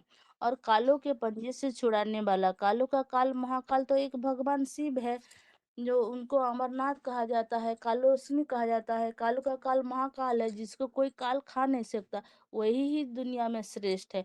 इस सारे संसार में काल के गाल में काल के गाल में जाता है, पर वो अमर है, तो भी उनको महादेव का नाम दिया गया है। और पतित पावन, रघुपति राघव राजा राम, पतित पावन सीताराम, ऐसे हम गाते हैं। पतित पावन के रूप में पुकारा जाता है। तो किसको पुकारा जाता है? एक भगवान को ही पुकारा जाता है। तो वर्तमान अभी शंकर जो राम को हो या शंकर को, उसमें भगवान आकर के प्रवेश करके हमको पति से पावन बना रहे हैं। और पत्थर बुद्धि को पारस बुद्धि बनाने वाला जो अहल्या है, जो पत्थर बन गया है, राम के जो चरण स्पर्श होने मात्र से वो चैतन्यता को प्राप्त करता है। तो ये पत्थर बुद्धि माने है देहभान से लोग जब ग्रसित हो जाते हैं, वो जड़त्वमयी हो जाते हैं, तो उस पत्थर बुद्धि को कहा जाता है। अभी जो राम आए हैं, उनके संग के रंग में ईश्वरीय ज्ञान हम ग्रहण करेंगे नंबर बार, तो हम चैतन्यता को प्राप्त कर सकते हैं। उनके उनके संग के रंग से हम पत्थर से पारस बुद्धि बन सकते हैं। अभी नर को नारायण बनाने वाला कौन है इस दुनिया में? और कोई नहीं है। दुनिया में तो कितने पढ़ाई पढ़ रहे हैं स्कूल कॉलेजों में, लेकिन ये तो सब एक जन्म के लिए है। लेकिन भगवान आके हमको नर से नारायण 21 जन्म के लिए बना रहे हैं, मनुष्य से देवता बना रहे हैं। मनुष्य से देवता बना रहे हैं। तो मनुष्य जब श्रेष्ठ ज्ञान को धारण करते हैं, तो अपने में धारण करेंगे तो वो नर से नारायण बन सकता है। तो अभी जीवन नैया को पार करने ले जाने वाला जो हमारा शरीर है, ये जो नैया है, उसको पार लगाने की बात जो है, भक्ति मार्ग में तो गाते हैं, नैया मेरी पार लगाओ। तो ये जो शंकर चाप जहाज जही चढ़े उतरे पार, नर बुढ़ सकल संसार, चंद्रकांत वेदांत जहार, ये सब महादेव शंकर को ही कहा गया है। वो हमको अभी वो हमको अभी पार ले जाने के लिए आए हैं। शरीर रूपी नैया को हमारा पार ले जाने के लिए आए हैं। और कर्मों की गति को जानने वाला एक भगवान ही है, और दुनिया में कोई नहीं है। सुकर्म अकर्म विकर्म होता है। जो जब संगम युग में भगवान के साथ हम इस सृष्टि पर उनको याद करके, पहचान करके, आत्मज्ञान पा करके हम उनको याद करते हैं, तो वो सुकर्म होता है। और अकर्म, जब हम आत्मा समझ करके कर्तव्य करते हैं सतयुग त्रेता में, तो वो अकर्म हो जाता है। और विकर्म, जो हम द्वापर कलयुग में आत्मज्ञान ना होने के कारण परमात्मा को पहचान नहीं पाते हैं, देहभान में आ जाते हैं, तो उनको कहा जाता है उसके देहभान के कारण जो कर्म किया जाता है वो विकर्म हो जाता है। तो ये कर्म की गति अति गहन है, उसको जानना बहुत जरूरी है। और सृष्टि वृक्ष के बीज, दुनिया में तो इतने सारे वृक्षों का गुण समाया हुआ है, 33 करोड़ देवता है, उसमें तो एक देव देव महादेव है, जो जिनके द्वारा इस जगत का विस्तार हुआ है। बीजम माम सर्वभूतानि विद्धि पार्थ सनातनम, बुद्धि बुद्धिमताम अस्मि, तेजो तेजस्विना ओम। तो ना भगवान तो बीज है, और सब प्राणी उनके तो ना उनके बच्चे हैं। और मया ततम इदम सर्वम जगत अव्यक्त मूर्तिना मस्तानि सर्वभूतानि न च हम तेसु अवस्थित। ये 9 का 4 में आया है। ये जगत अव्यक्त मूर्ति के द्वारा विस्तार को प्राप्त हुआ है। ओम शांति बहन जी। ठीक है माताजी। ओम शांति दीदी। दीदी मेरा हाँ यही है, परमपिता परमात्मा के दिव्य कर्तव्य है। ठीक है। हाँ जी, परमपिता परमात्मा के दिव्य कर्तव्यों को 32 किरणों के रूप में दर्शाया गया है। लेकिन शिव जो आत्माओं के पिता हैं वो तो निराकार हैं। तो निराकार के गुण और कर्तव्यों को तो हम कैसे एक सीमा में बांध सकते हैं। परमपिता परमात्मा शिव तो गुणों के भंडार हैं, उन्हें हम सीमित गुणों में नहीं बांध सकते। तो उनके गुणों को लिखने के लिए तो कहते हैं, सब धरती कागज करूं कलम करो बन राय, सात सागर मसी करूं गुरु गुण लिखा ना जाए। अर्थात सारी धरती को चाहे कागज बना लो और सारी जंगल की लकड़ियों को कलम बना लो और सारे सागर की स्याही बना लो, तब भी उनके गुणों को नहीं लिखा जा सकता। इसीलिए कहते हैं जब गुणों को उनके तभी बताया जा सकता है जब वो साकार में होंगे, क्योंकि परमपिता परमात्मा शिव तो अजन्मा है, जिनके लिए कहा जाता है अजय अपि सन अव्ययात्मा भूतानाम ईश्वर अपि सन प्रकृतिम स्वाम अधिष्ठाय संभवामी आत्म मायया। अर्थात कभी शरीक न होने वाले, अजन्मा होते हुए भी, प्राणियों का शासन करता होते भी, अपनी प्रकृति को अधीन करके आत्म शक्ति से जन्म लेता हूँ। तो उनका जन्म नहीं है, फिर उनके वो जब जन्म ही नहीं है तो वो दिव्य कर्तव्य कैसे कर सकते हैं। तो जैसे गीता के 11वें अध्याय के 54 श्लोक में आया है कि प्रवेश तुम, मैं प्रवेश करके अपना दिव्य जन्म लेता हूँ और साधारण मानव तन का आधार लेते हैं, जिसके लिए गीता में श्लोक है, अवजानन्ति माम मूढ़ा मानुषीम तनुमाश्रितम परम भावम अजानन्तो मम भूत महेश्वरम। अर्थात मूर्ख लोग उस अर्जुन आदम के शरीर का आधार लेने वाले मुझ प्राणियों के महेश्वर की अवज्ञा करते हैं और मेरे श्रेष्ठतम परमात्मा भाव को नहीं जानते। तो परमपिता परमात्मा प्रवेश करके दिव्य कर्तव्य करते हैं, वो स्वयं ही आकर अपना स्वयं का परिचय देते हैं, जिसके लिए श्लोक है, स्वयं एव आत्मना आत्मानं वेत्थ त्वं पुरुषोत्तम भूत भावन भूतेश देव देव जगतपति। अर्थात भगवान के कर्तव्यों के बारे में दुनिया में बहुत तरह की मान्यताएं हैं कि भगवान के लिए कहते हैं कि पत्ता भी हिल सकता नहीं सत्ता तेरी के बिना। अगर ऐसा होता तो दुनिया में इतना भ्रष्टाचार, अनाचार, दुराचार, सब लोग दुखी क्यों हैं। तो ऐसा करने के लिए कोई भगवान तो नहीं कहते। तो फिर भगवान के लिए कह देते, भगवान के लिए तो कहते हैं कि मतलब भगवान ने तो गीता में बोला है कि मैं दुराचारियों का विनाश करने के लिए आता हूँ, जिसके लिए श्लोक है, परित्राणाय साधूनां विनाशाय च दुष्कृतां धर्म संस्थापना अर्थाय संभवामि युगे युगे। अर्थात मैं संतों की रक्षा के लिए और दुराचारियों के विनाश के लिए और धर्म की संपूर्ण स्थापना करने के लिए 2 युगों के बीच में जन्म लेता हूँ। तो और भगवान के लिए कहते हैं कि भगवान चमत्कार करता है, मरे हुए को भी जिंदा कर सकता है। तो क्या भगवान प्रकृति के नियमों को तोड़ेंगे? क्योंकि जिसने जन्म लिया है उसकी मृत्यु निश्चित है, नहीं तो सारा बैलेंस ही धरती का बिगड़ जाएगा। तो भगवान सदा काल की प्राप्ति करवाते हैं, तो जिसके लिए अंतिम क्षण तक भी लोग भगवान को याद करते हैं। फिर भगवान के लिए कहते हैं कि भगवान सभी का भाग्य लिखता है। अगर भगवान सबका भाग्य लिखते तो कोई सुखी है, कोई दुखी है, कोई अमीर है, कोई गरीब है, फिर ऐसा क्यों है। तो फिर तो सभी सुखी होने चाहिए थे, सभी अमीर होने चाहिए थे, क्योंकि भगवान तो सबका पिता है, वो तो अपने बच्चों से भेदभाव नहीं कर सकते। तो परम पिता परमात्मा किसी को भेदभाव नहीं करते, वो आकर कर्मों की गति बताते हैं, वो किसी के कर्मों में हस्तक्षेप नहीं करते।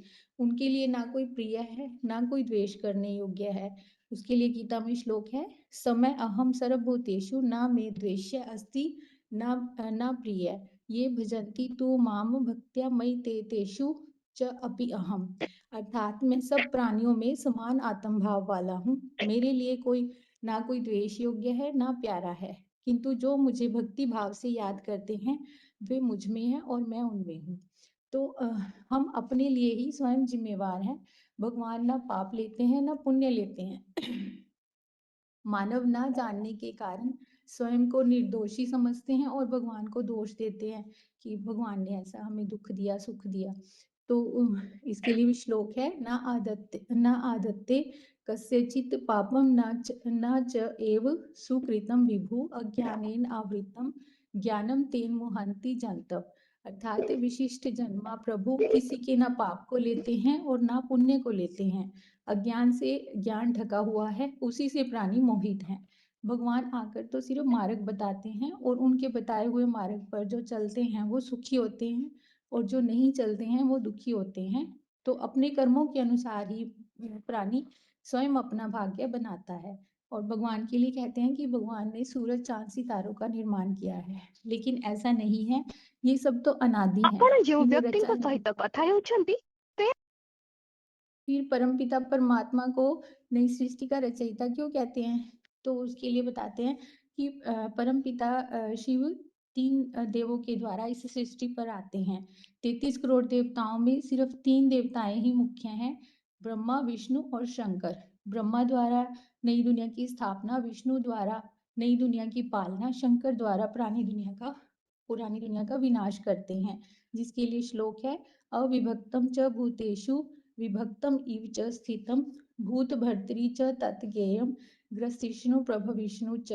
अभी कलयुग में वे त्रिदेवों भी साधारण मानव के रूप में कार्य कर रहे हैं।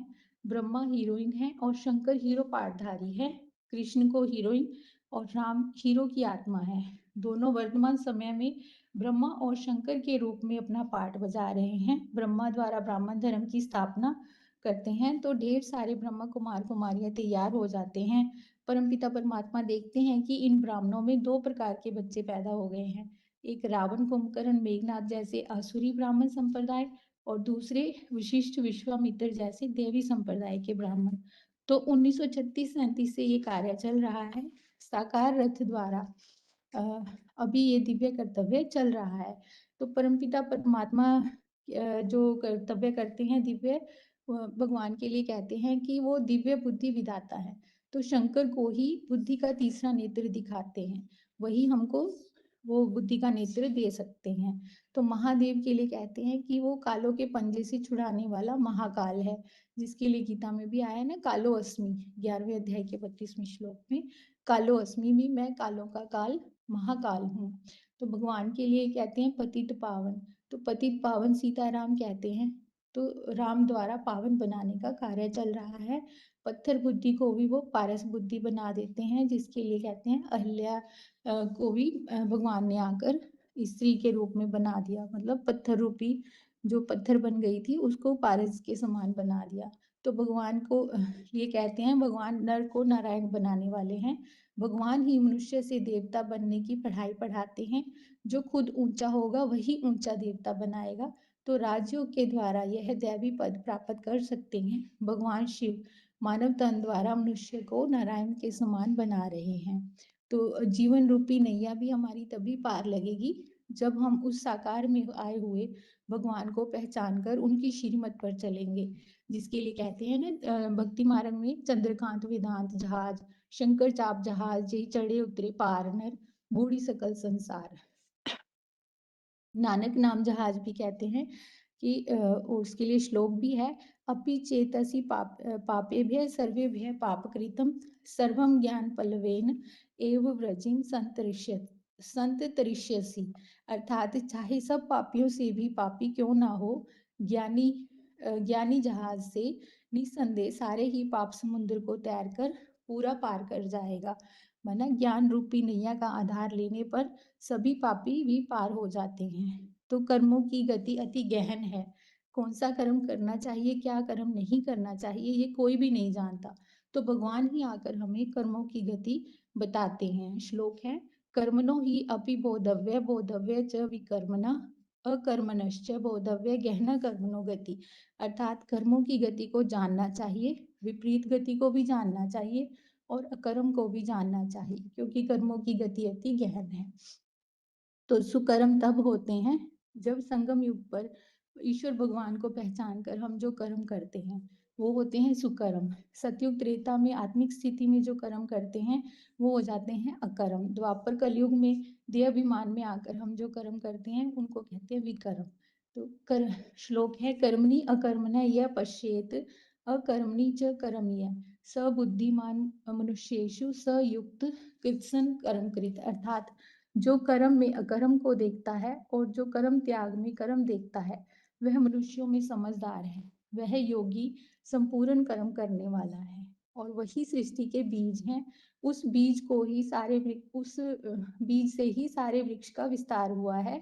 जो श्लोक है, बीजम माम सर्वभूतानां विद्धि पार्थ सनातनम बुद्धि बुद्धिमताम अस्मि तेज तेजस्विताम अहम। अर्थात हे पृथ्वीश्वर, सब प्राणियों का सनातन बीज मुझे जान, बुद्धिमानों की बुद्धि, तेजस्वियों का तेज भी मैं हूँ। तो जिस साकार तन के द्वारा परमपिता परमात्मा शिव दिव्य कर्तव्य करते हैं, उनको कहते हैं शंकर। जिनकी यादगार में शंकर को तीसरा नेत्र दिखाते हैं, वही शंकर वाली आत्मा शिव समान बनती है। इसलिए शिव के साथ शंकर का नाम जोड़ा जाता है। बाकी 33 करोड़ देवताओं में किसी देवता का नाम शंकर के साथ नहीं जोड़ा जाता। तो ब्रह्मा और विष्णु का नाम भी नहीं जोड़ा जाता। ओम शांति। दीदी मुझे ना थोड़ा आपने सोमवार को वो पूछा था शिवरात्रि का अर्थ, मेरा हाँ अनम्यूट नहीं हुआ था, मुझे थोड़ा उसका आंसर बताना था। हाँ बोलूं दीदी? बताइए मत, हाँ जी बताइए। हाँ जी, हाँ जी।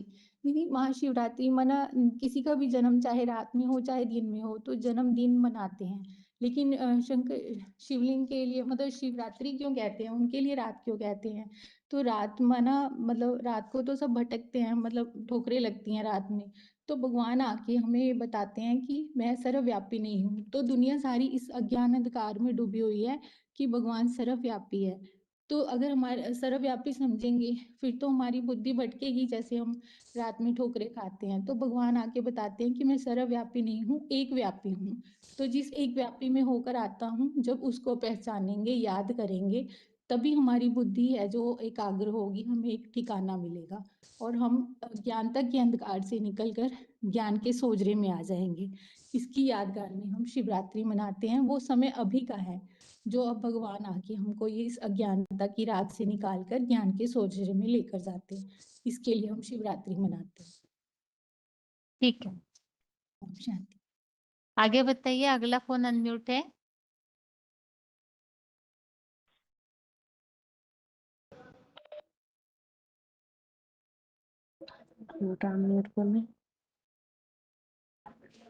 हाँ ओम शांति दीदी। ओम शांति दीदी। हाँ जी, ओम शांति। शांति दीदी। एक मिनट, छोटे फोन से कौन ओम शांति बोल रहे हैं? रोल नंबर बताइए अपना। नहीं, मैं बोल रही हूँ ज्योत्सना माता जी एक भुवनेश्वर। मिनट माता जी, आपके अलावा और कोई बात कर रहे हैं? माता जी रोल नंबर बताइए जो ओम हाँ शांति बोले। रोल रोल नंबर दीदी 18,081 ना सपना मधुबन। बताइए। शिवरात्रि के बारे में थोड़ा सा बताना चाहती थी दीदी। बताइए। हाँ। ओम शांति दीदी। बाबा बोले कि शिवरात्रि महाशिवरात्रि महाशिवरात्रि सारी मानवता के लिए एक महापूर्व त्योहार मनाया जाता है, ताकि महापूर्व त्योहार मनाया जाता है। रात्रि माने अंधेरा, जैसे कि अंधेरा माने कि जैसे कि भक्ति मार्ग में कहते हैं ना कि कृष्ण ने काली दह में कूदा तो काला पड़ गया। तो ऐसे हम बच्चे ने बाबा बोले कि तुम बच्चे दोपहर से जब यहाँ अवतरित होते हो, तो वना 10 धर्म के फंदे पर आ करके विचलित हो पड़े हो, काले बन पड़े हो। तो ऐसे कहते हैं ना कि कृष्ण ने गेंद के कारण कूदा काली दह में तो काले पड़े, हम बच्चे काले बन पड़े। तो गेंद माना कि बाबा बोले कि तुम बच्चों को मैं 84 जन्मों को मैं खेल खिलाता हूँ, चारों युगों में मैं खेल खिलाता हूँ तुमको।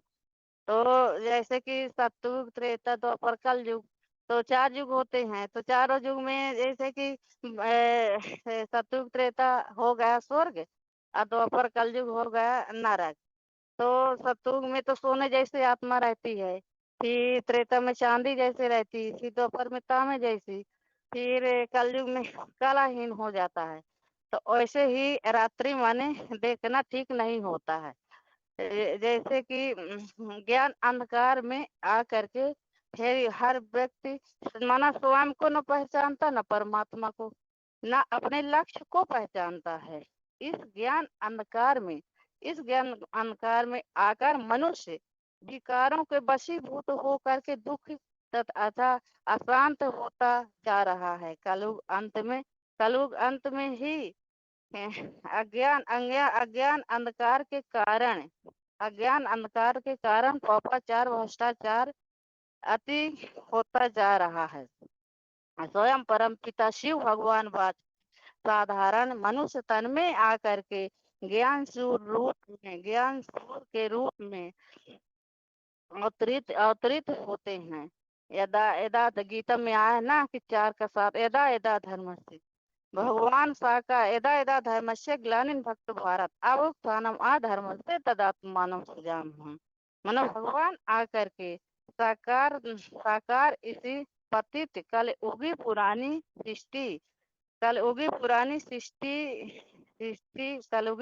सृष्टि का भगवान आकर के महाशिवरात्रि पूर्व मानवता परम पिता परमात्मा आकर के कलयुगी सृष्टि परिवर्तन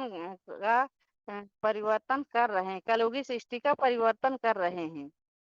कलयुगी सृष्टि के अनुसार फिर से वही कलयुग अंत समय में गायन भी है ना कि गायन भी है कि स्वयं शिव भगवान इस सृष्टि में शंकर के साकार मनुष्य तन में आकर कलयुगी पुरानी सृष्टि का विनाश और नई दुनिया का स्थापना कराते हैं। दिव्य कर्तव्य भगवान का गीता में आना कि प्रवेश तुम मैं प्रवेश करने ओग हूँ। भगवान का जन्म नहीं होता है। भगवान का माना दिव्य ही कर्तव्य होता है। दिव्य कर्तव्य माने प्रवेश करना। फिर बाबा बोले कि मैं किस रथ में आता हूँ, शंकर के रथ में आता हूँ। है तो 3 बच्चे ब्रह्मा विष्णु शंकर, लेकिन शिव विष्णु तो नहीं कहते हैं, शिव शंकर ही कहते हैं, क्योंकि देवों का देव महादेव है। देवों का देव महादेव मनुष्य सृष्टि का पिता है, तो वो तो कल्याणकारी है। सब नहवाते हैं, धुलाते हैं। तो जो कि 5000 वर्ष पहले भगवान शिव आए थे, तो अपनी निशानी क्या छोड़ कर गए? वही शिवलिंग छोड़ करके गए। तो कि भारतवासी अभी नहवाते हैं तो कल्याण होता है। तो अब फिर से वही भगवान माना शिव शंकर भोलेनाथ के तन में आ करके और नई दुनिया का स्थापना, पुरानी दुनिया के विनाश के लाने एटम बम मिसाइल तैयार कर रहे हैं। तो क्या दीवार सजाने के लिए तो नहीं तैयार हो रहा है। फिर उसका ही शिव का यादगार है कि मना शंकर की जो कि मस्तक में दिखाया है कि चंद्रमा और दिखाया है और गंगा ही दिखाया है। तो चंद्रमा माने क्या होता है कि ब्रह्मा वाली आत्मा अभी प्रवेश करके शंकर में अभी ज्ञान को धारण कर रही है।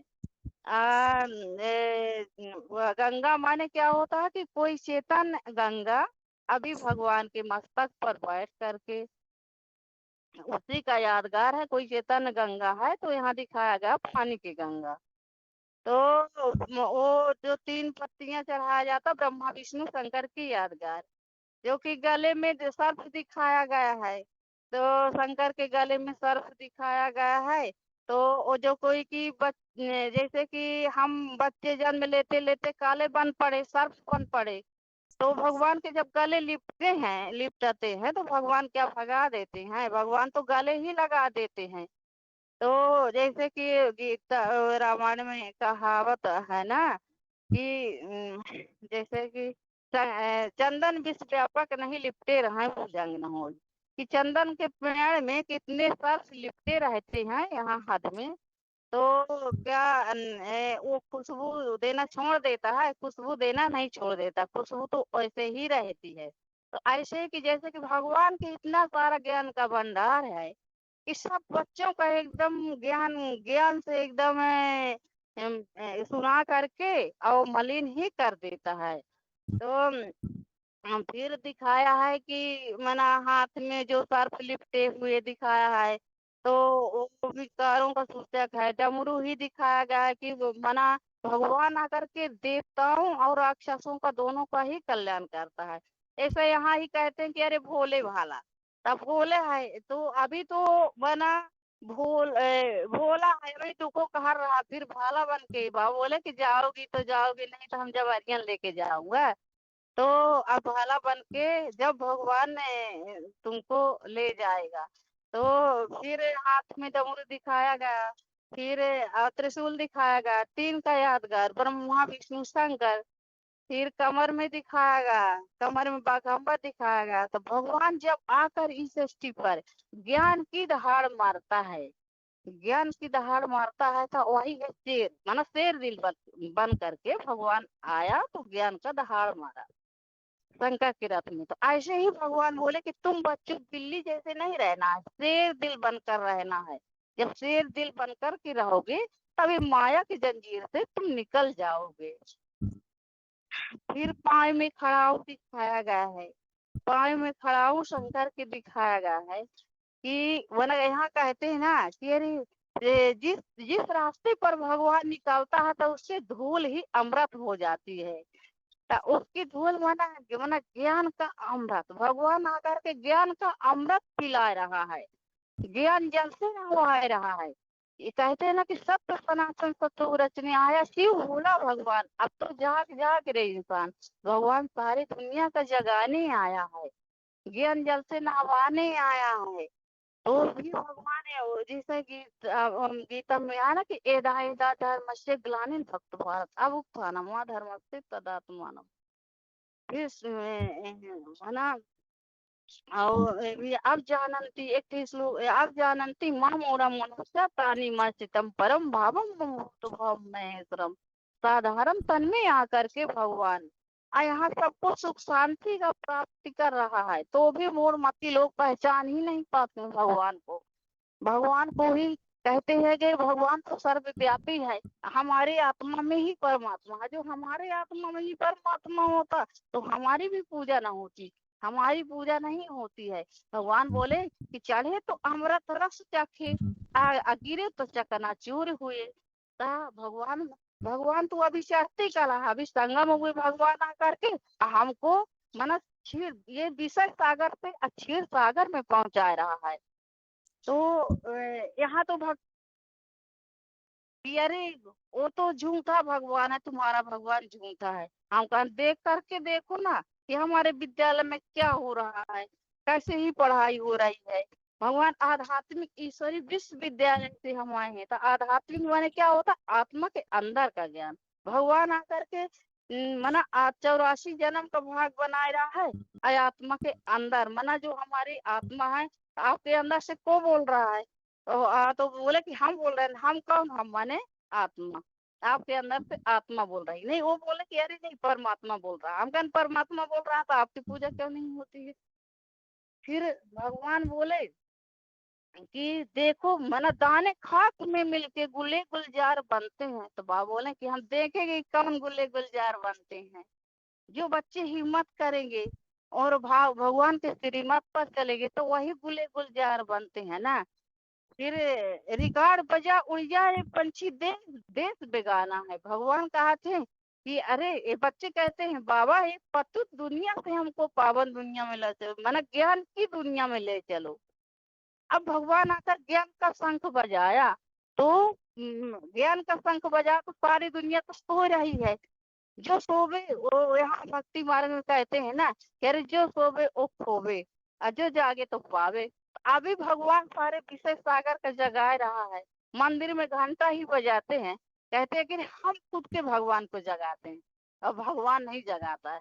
अरे कैसे भगवान को तुम जगा रहे हो, भगवान तो भगवान स्वयं के तीसरा नेत्र खोल रहा, सबको त्रिनेत्री शिव आया है, तीसरा नेत्र खोलने आया है। तो तुम पापी क्यों ऐसे बोल रहे हो भगवान को।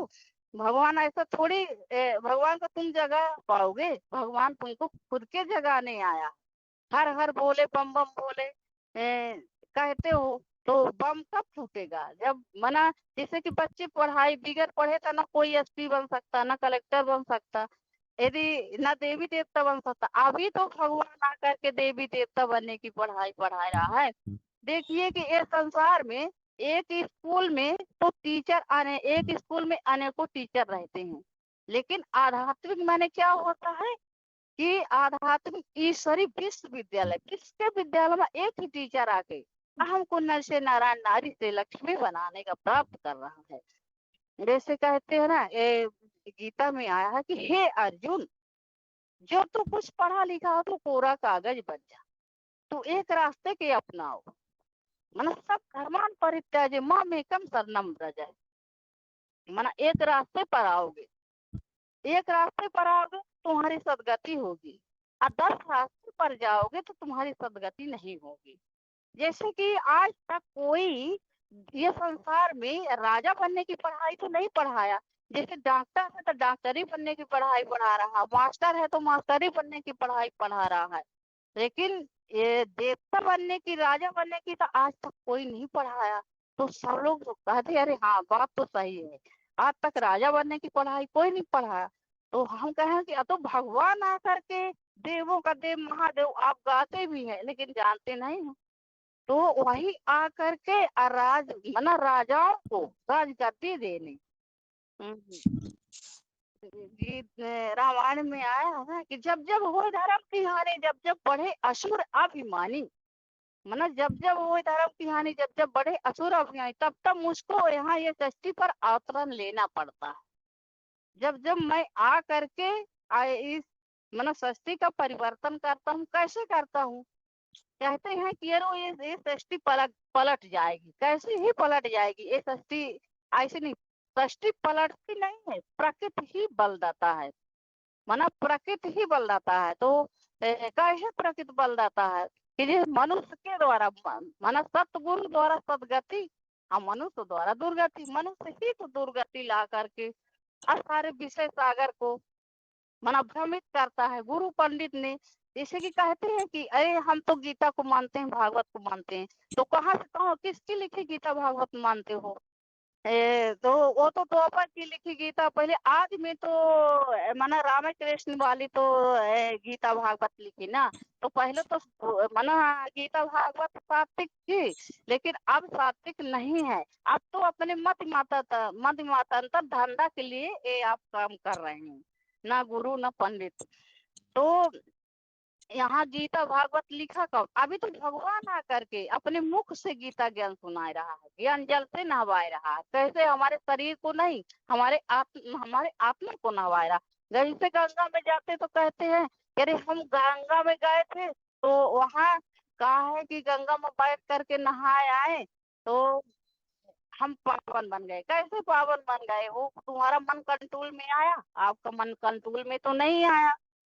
आपका मन तो ये शरीर का मैल धुल के आ गया, आत्मा को मैल तो नहीं धुला। मन आपको कंट्रोल में आया? तो बोले नहीं आया। तो हम कहें क्यों फिर क्यों गंगा पावन है? पावन तो एक ज्ञान सागर बाप अभी संगम आ करके सबको पति से पावन बनाते हैं, जिसको माता वह जी, और बोलते हैं कितना हे लंबा पति पावन। टॉपिक है आपका? हो गया दीदी, थोड़ा सा और है लेकिन हो गया, दूसरे दिन बता दूंगा।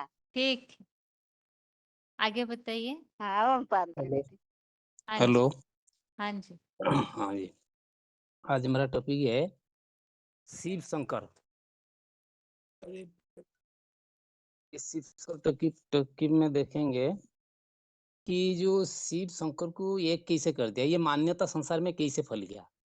शिव माने परमपिता परमात्मा, सब ज्योति बिंदु आत्माओं का जो बाप है, सर्व आत्माओं का पिता है, वही ही परमपिता परमात्मा है। जो इस सृष्टि पर देव दानव पशु पक्षी कीड़े मकुड़े से लेके सब जीवन धारण करने वाले चैतन्य जीवात्मा जो है, कीटाणु बीजाणु तक, सब आत्माओं का पिता ज्योति बिंदु आत्मा, जो सारे त्रिलोक चित्र में देखे और सर्वात्मा को पिता में भी ये बात हमको स्पष्ट हो गया कि सब आत्माओं का पिता ही परमपिता परमात्मा है, जो अति सूक्ष्म ज्योतिर्बिंदु स्वरूप है। उसका रूप पता चल गया। तो वो पिता जो है, तो वो शिव का नाम उच्चारण करने से पता चल जाता है वो ही सदा कल्याणकारी है। मतलब शिव अपना मौलिक गुण से सदा स्थित है, वो कभी उससे अलग नहीं होता। तो जो कि सारा विश्व ब्रह्मांड को घेर करके रखा है, तो उसके ऊपर भी कोई नहीं है। इसलिए गीता में क्या बोला 10:13 में बताया था, आहुत्वा ऋषय सर्वे देवर्षि नारद तथा असितु देवलु व्यास स्वयं चैव बभ्रिषि में। माने भगवान खुद तो बोला मैं सब माने सबसे परे हूँ। इसके अलावा जो बड़े बड़े ऋषि महात्मा हुए संसार में, जैसे कि देवलु, असितु, व्यास, देवर्षि नारद, वो खुद स्वीकार किए भगवान से ऊपर कोई है ही नहीं है। तो वो कभी किसी भी हालत में अकल्याणकारी नहीं बनता। जैसे हर वस्तु पदार्थ प्राणियों के अंदर अपना एक स्वाभाविक मौलिक गुण होता है। जैसे कि सर्प बिच्छू है, उसका डंक मारने का स्वभाव है। गधा को चाहे कितना धोलाओ नहलाओ, वो मिट्टी में माने लेट पड़ जाएगा। सब माने ये सब उनका स्वभाव है। ऐसे ही तो परमपिता परमात्मा जो है, तो अपने स्वभाव से वो बंधा है, उससे वो परिवर्तन नहीं होता है। तो उसका स्वभाव से पहले देखेंगे हम क्या है, वो अजन्मा है। मतलब अजू पिसन अव्यात्मा, ये बहुत सारे श्लोक है जिसमें परमात्मा अपने को अजन्मा बताया है। और त्रिगुणातीत है, मतलब त्रिगुण विषय वदा नैस्त्रिगुण्य भवार्जुन निर्द्वंद निश्चय वस्तु नियोग्यम आत्मावान। मतलब परमपिता परमात्मा जो है, वो जो सत्व रजो तमो इस सृष्टि के अंदर जो 3 गुण समाया है, उससे वो परे हमेशा रहते हैं। और जब सृष्टि पे आते हैं, कैसे आते हैं ना, दिव्य जन्म लेते हैं। जन्मे कर्मे चमे दिव्यम एवेति तत्व तत्ता देहे पुनर्जन्म नैति मामेति सुअर्जुन। ते अर्जुन, मेरा जो जन्म कैसा है, दिव्य है। कोई साधारण जन्म नहीं, मातृगर्भ से जन्म नहीं लेता है। जिसका जन्म दिव्य है, तो वो अकर्ता, अभुक्ता, अगर्वा, ये सारे चीज उनके साथ जुड़ा हो जाता है। कर्म से वो अनासक्त रहते हैं। वो शरीर नहीं है, रथ नहीं है, स्वार्थ नहीं है। तो इसीलिए बताया न च मांग तानी कर्माणी निबंधन्ति धनंजय उदासीन उदासीनम असक्तं तेषु कर्मसु। वो असक्त रहते, सदैव अनासक्त। और वो अभुक्ता कैसे है ना, न कर्माणि लिप्यन्ते न मे कर्म फले स्पृहा इति मांगी अभिजानन्ति कर्म भी न बचते, कर्म भी नहीं बनते। वो अक्षर है, द्वाविमु पुरुष क्षर अक्षर में बच क्षर सर्वाणी भूतानि अक्षर कूटस्थ उच्यते। इसलिए कूटस्थ टॉप मोस्ट में बैठा हुआ है, वो कभी क्षरित नहीं होता, क्योंकि रथ नहीं है, शरीर नहीं है, उसको नीचे गिरने का कोई आवश्यकता नहीं है। त्रिगुणमय माने दुनिया में वो नहीं आते हैं। और सब भूतों के प्रति वो समान भाव रखने वाले। इसलिए बोला समहं सर्वभूतेषु न द्वेष अस्ति में प्रिय ये भजन्ति तुमा भक्ता मयि तेषु च अपि अहम। मतलब वो सबके प्रति समान भाव रखने वाले हैं, कभी किसके प्रति पातर अंतर नहीं करते हैं वो। और 10:32 में ये बात बताया कि वो जैसे कि आदि मध्य अंत सृष्टि का सारे राज को जानते हैं, मतलब त्रिकालदर्शी है। वेदहं समितितानि वर्तमानी च अर्जुन। और 10:32 में बताया स्वर्गाणापि आदि मध्य माने अंत चैव अर्जुन आध्यात्म विद्या विद्यानां बाद प्रवदताम्यहम्। मतलब वो माने ये सृष्टि का आदि मध्य और अंत तीनों का राज जानते हैं। और एक गुण है उसके अंदर, वो स्वयं हुए। माने जब जब धर्म का ग्लानि होता है, वो अपने आप आते हैं, किसके बुलाने पर या किसके प्रति दया अनुकंपा दिखा के अपने आप नहीं आ जाते हैं। वो तब आते हैं, अनुकंपा दया दिखाते हैं, जब सृष्टि का ग्लानि होता है, पतन होता है, उसको सुधारने के लिए। इसलिए वो जब प्रवेश करते हैं, क्यों वो आते हैं ना, क्योंकि वो सदा आत्मिक स्थिति में सदा स्थित रहते हैं। तो इसीलिए वो प्रवेश कर जाते हैं। तो जब प्रवेश करते हैं, तो वो माने सारे सृष्टि का राज बताते हैं, क्योंकि वो सर्वज्ञ है। तो जैसे कोई परिवार का पिता होता है, तो सारा परिवार को जानता है। ऐसे ये सृष्टि नाटक का जो माने रचता है, वो रचता होने के कारण वो सर्वज्ञ है। ये सारे तमाम गुण जो है निराकार शिव के साथ जुड़ा गया है। जो जो गुण बताया, वो निराकारी, निर्विकारी, निरहंकारी, और जो अजन्मा, कर्ता, अभुक्ता और सर्वज्ञ त्रिकालदर्शिता का जो ज्ञान है, ये सब वो निराकार शिव के अंदर समाया है। उसका मौलिक स्वाभाविक गुण है। लेकिन इसमें दूसरे साइड में जो चित्र शंकर का दिखाया गया है, वो एक साकार मानवीय चित्र दिखाया गया है। बेसिकली हमको जो समझाया गया था, ये चित्र जो है एक साकार देवलोक में दिखाया गया, सूक्ष्म वतन में। निराकार शिव को पारलोक परम ब्रह्म माने ऊपर परम धाम में दिखाया गया है। और ये जो शंकर है, किसको याद की स्मृति कर रहा है, किसकी याद कर रहा है? जो परमपिता परमात्मा है, उसको क्या कहते हैं? परमात्मा है नमः, इसको देवताए नमः कहा जाता है। तो बेसिक के आधार पर ये जो बात बताया गया था, इसको आमतौर पर दिखाया गया था शिव अलग है, शंकर अलग है। ये तो ठीक है, परंतु ये जो शंकर महादेव बैठा है शिव की याद में, वो फिर संसार में ये मान्यता कैसे फैली गई शिव शंकर एक है? आज किसी को भी पूछो, वो कहेंगे शिव जो है शंकर हुई है, शंकर जो है वही शिव है।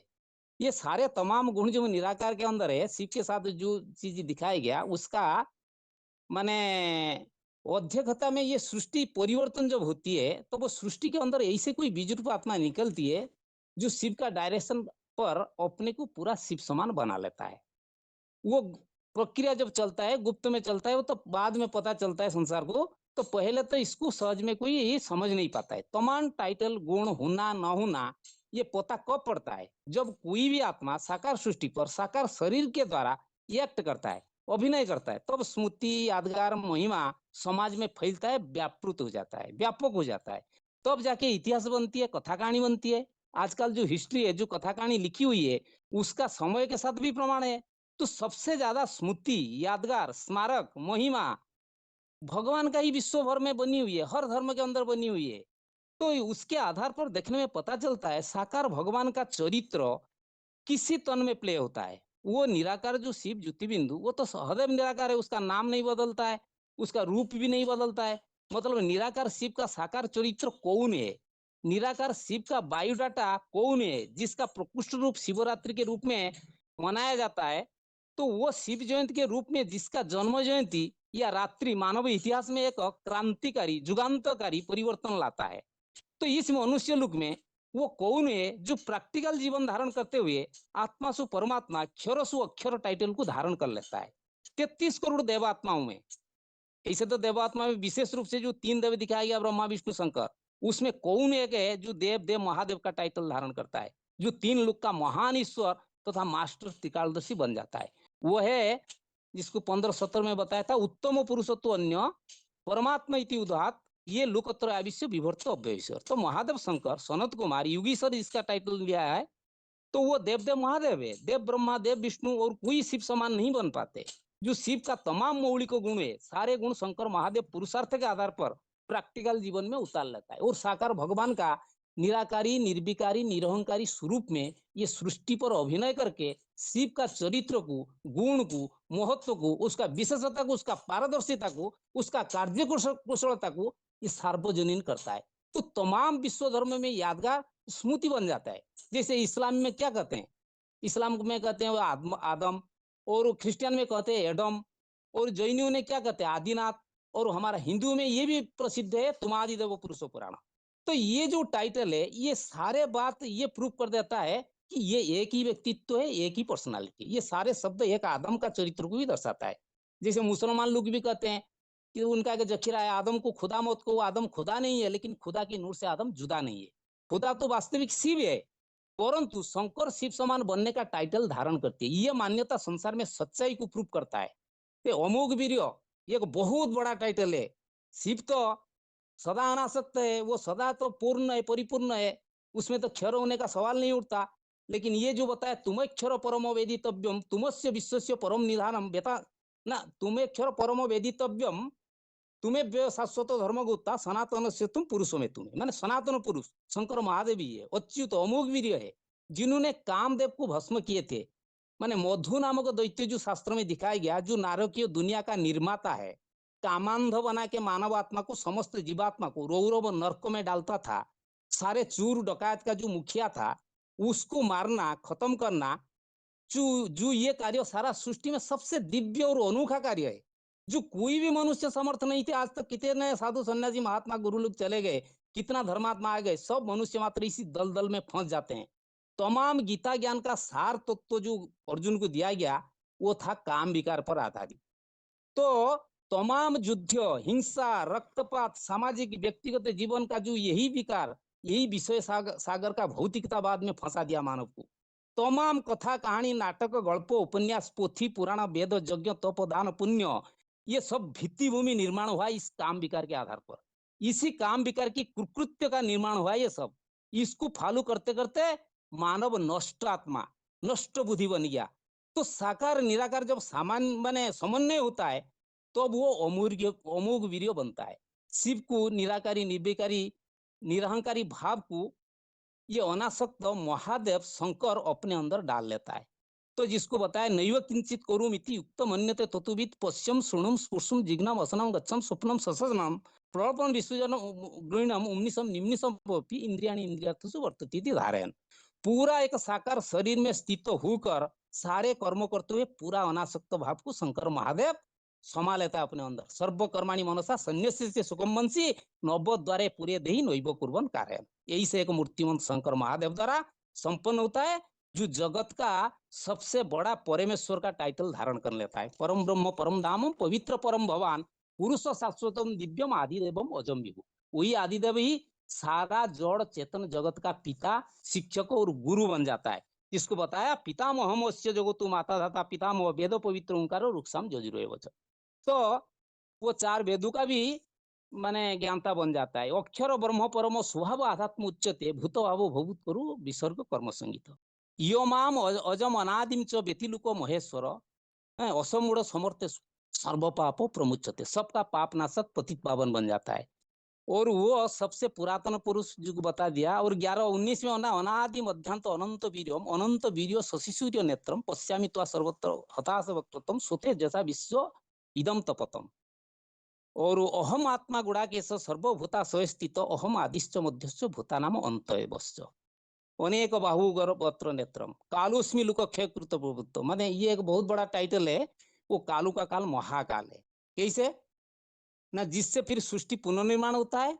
और जिसको बताया सर्वभूतानि कौन्तेय प्रकृति मामिकम कल्प क्षय पुनस्तानि कल्पादु विसुज्जा में। साकार मनुष्य सृष्टि पे वो एक ही ऐसे मानव है जो सर्व आत्माओं को कल्पांत काल में वो खींच लेता है, फिर कल्पादु अर्थात सृष्टि सर्जना में फिर छोड़ता है।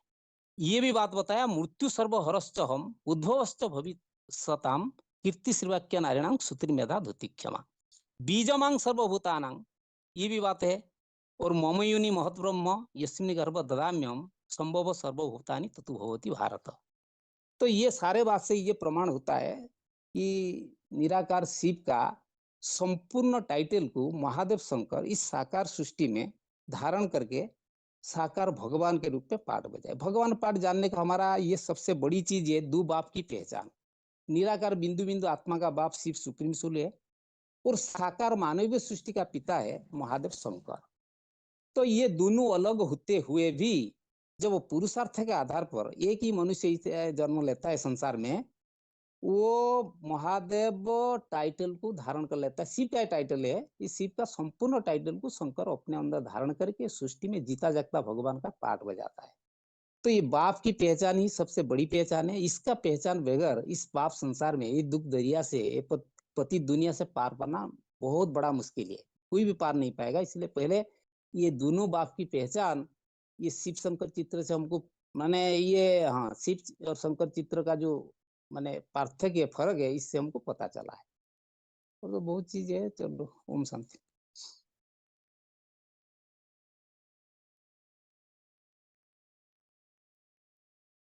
अभी वैसे 3-4 मिनट ही बाकी है, तो इतना तुरंत अगला कोर्स किसी का सुना के नहीं हो पाएगा। इसीलिए आज के लिए गीता क्लास यहाँ ही पूरा करते हैं। ओम शांति।